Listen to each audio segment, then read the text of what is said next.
Hi there. So today let's talk about the Rwandan economy.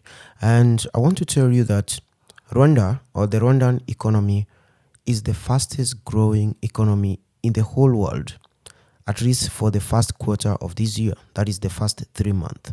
So the economy grew at 9.2%, outpacing countries like Libya, which is trying to come out of the conflict, and other countries that are the fastest growing in the world, that is the Maldives, the islands, the Maldives, which it was growing at about 8.6. So Rwanda grew at 9.2% in that first quarter of this year.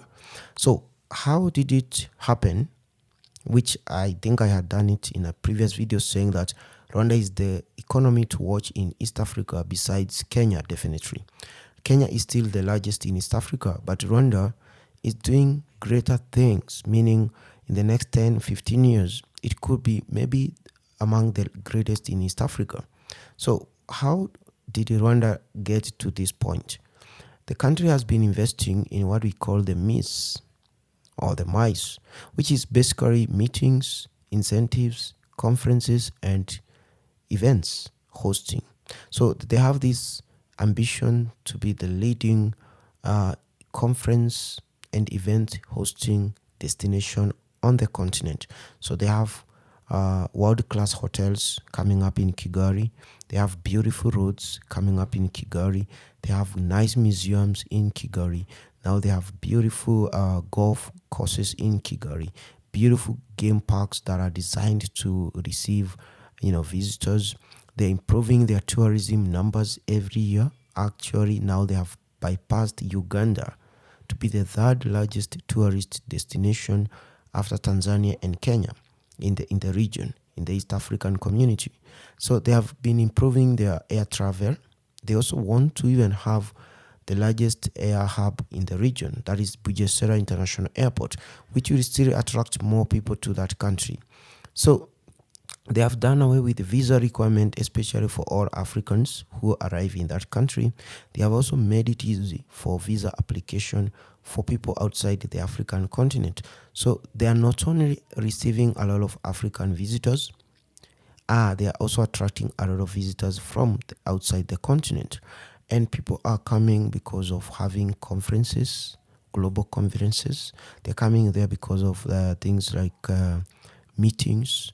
They're coming there because of events. They're hosting cycling events. They're hosting basketball games on the continent.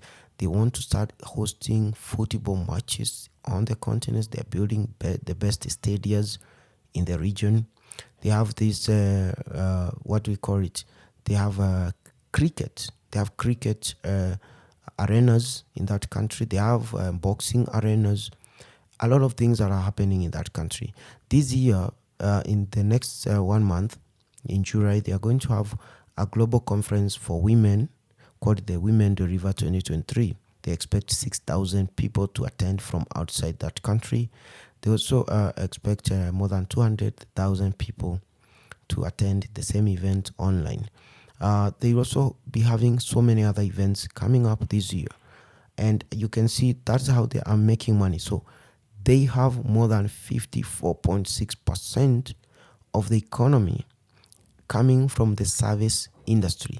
Service industry is not like the production industry or sector where you talk of agriculture, you talk of manufacturing.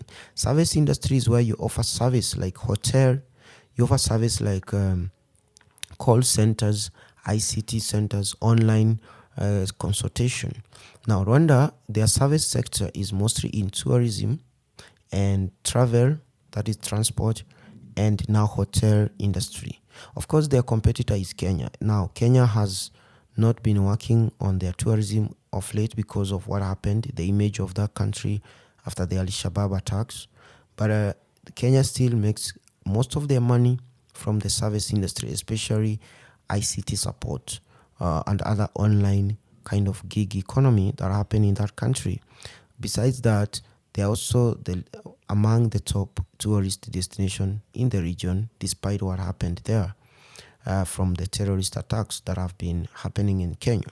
But despite that, Kenya is also trying to basically come up again in the service industry. But Rwanda is learning from Kenya actually, because a lot of things they're doing, they've been sending people to Rwanda to study in their universities, in a hotel industry. Kenyan universities have been opening campuses in Rwanda to basically train people in hotel and tourism courses, and all these basically sector in the midst, right? So that is what is happening, and that's why this country is growing at a percent of 9.2, the fastest growing economy in the world, because of this investment.